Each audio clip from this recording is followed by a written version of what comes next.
Washington. That's the Shipyard, southeastern part of Washington, D.C.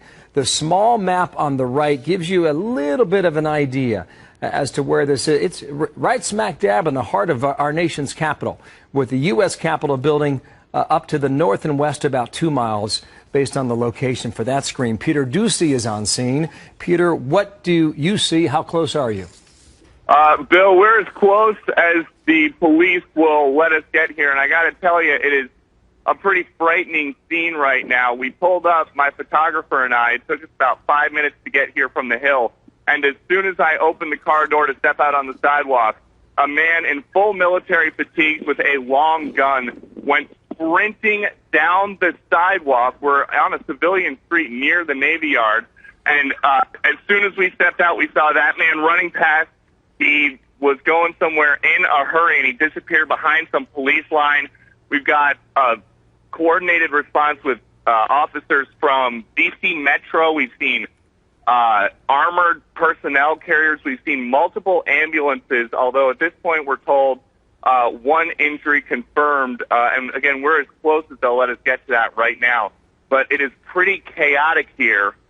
There is along, as far as we can see, along the road to the Navy Yard, there are at least, I would say, close to a dozen fire trucks. They've all got the lights on. Again, we're trying to move our car. There are horns honking, sirens blaring, and guys, officers are driving as fast as they can. And right now, as we move the car, there's a man in full fatigues with a helmet. He's running with a long gun, and it looks like he's got his finger pretty close to the trigger, Bill.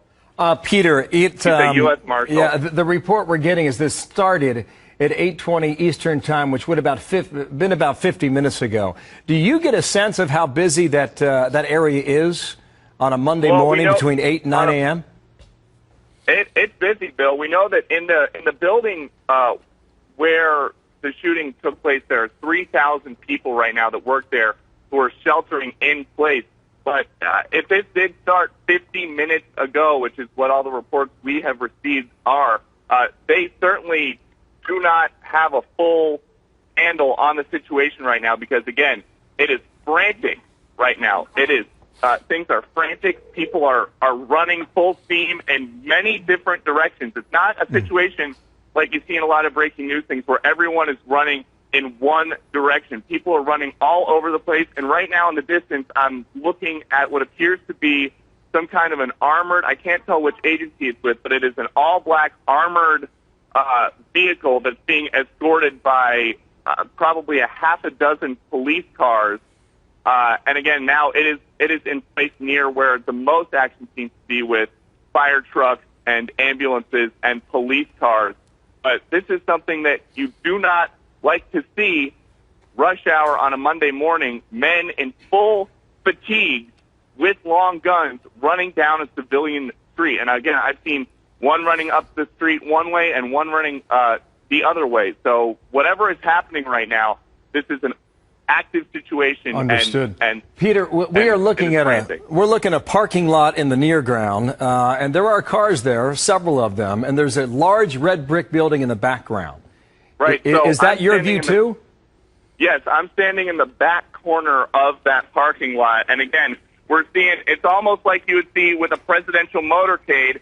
With a lot of men on motorcycles with the sirens going, except they are going fast, and they are trying to get us back as far away as they can. But as every minute, we're seeing multiple different agencies responding. They've all got the sirens on. Everybody that you can think of is here. And now, in the back corner, there are a lot of bystanders coming here, including some in military uniform, people who would work here at the Navy Yard.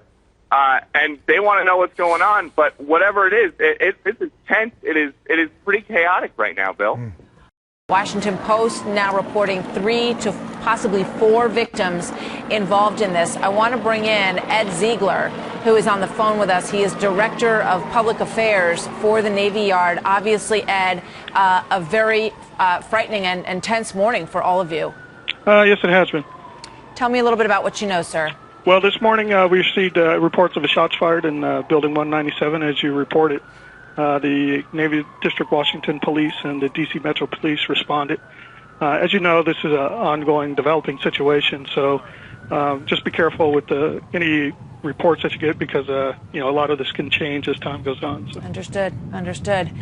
Tell me about Building 197. Who works in that building? Building 197 is the home of the Naval Sea Systems Command. I heard you talking about the height of the building. It's about 4 stories high. Okay. There's about 3,000 folks that work there. What time would most people be arriving at work in that building on a normal day? Typically between 6 and 9 o'clock. Okay, and we believe that this started about an hour ago, about 8:20 in the morning, or 8:02, somewhere in that area. Right. In terms of the number of people injured, can you confirm at least what you know right now? I can confirm that there have been multiple reports of wounded individuals and multiple fatalities. However, like I said, the situation is developing, and it's hard to really nail down what the numbers are at this point. So you can confirm that there have been multiple injuries and multiple fatalities. You feel confident in that at this point? Yes, ma'am. What about the shooter? Any indication of whether or not the shooter is still on the loose? It appears from the action that we're seeing outside the building that that's the case. Yeah, I have no reports that the shooter has been apprehended, so this is an ongoing situation. Any reports of the shooter, what this person looks like, whether or not they're in uniform, any reports from people inside the building on cell phones, anything of that nature? We just have a few preliminary reports, nothing that I want to release on that right now. All right. Ed, thank you very much. Obviously, this is a tough morning for all of you, and we're hearing from so many viewers and people who are watching this. Our hearts go out to everybody who is involved in working at this Navy Yard. Ed, stay with us for just a moment. Yeah, I didn't hear your last answer, Ed. We were told 30 minutes ago that they were looking for a man. Can you go that far? I believe the initial description was for a male. Yes. All right, and that's everything you know? White, black, Hispanic? Was he a member of the U.S. Navy or not? I don't have any information on that right now. Okay. All right, Ed, thank you. We'll be in touch with you in your office in the next couple of minutes. On the phone with us now is Robert McFadden, former Naval Criminal Investigative Services, NCIS Special Agent. Sir, welcome. I'm sorry that you're joining us under these circumstances. We are reporting this morning that there are multiple wounded and multiple fatalities at this facility. What can you tell us about your understanding of any of this right now? Yes, good morning. Thanks for having me on.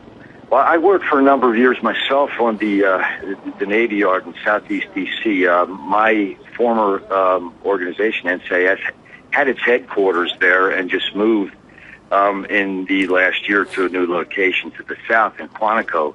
I'm very familiar with the base, a very high-density area with, has been reported, thousands of people, both civilian and active duty, work on the base.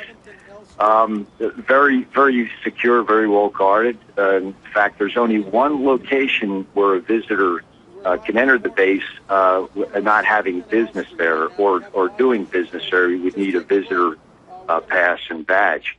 Those who have access to the base would have a badge issued and can enter the base from a number of different locations. But extraordinarily unusual in my time at Southeast D.C., Washington Navy Yard. I cannot recall an incident of anything like this before.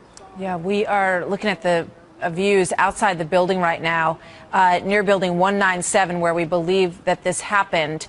The D.C. police are reporting 2 victims shot. We have seen some reporting from the Washington Post, 3 to 4, and then our own reporting here in America's Newsroom that there were multiple victims and wounded and fatalities. And the chopper remains above. I just saw a SWAT vehicle moving rather quickly. And those are the indications that we would be looking for at this point, Robert, to tell us whether or not this shooter is still active, correct? Correct. Absolutely. With something like this, with just a breaking situation, the first and foremost is securing the scene and detaining the suspect or suspects. So the base has its own security force, very, very good, well-trained, professional, and of course D.C. Metro Police would be on the scene, as well as my former organization, NCIS, which has its field office located nearby in Anacostia. There have been reports. Peter Ducey's on the ground there, our reporter in Washington, D.C. He heard just somebody on a phone near him, one of the security people, saying that there was an officer down. Chad Pergram, our producer on Capitol Hill, said that the Capitol Hill police are telling him that it was not one of theirs. So obviously that's a great concern in this as it plays out this morning as well. Yeah, that wouldn't surprise me. In fact, when I heard the initial reports that it was a D.C. police officer, it would be in some ways quite unusual for D.C. Metro Police to be on the base, unless on the base for some other business, because again, the base has its own organic police and security force.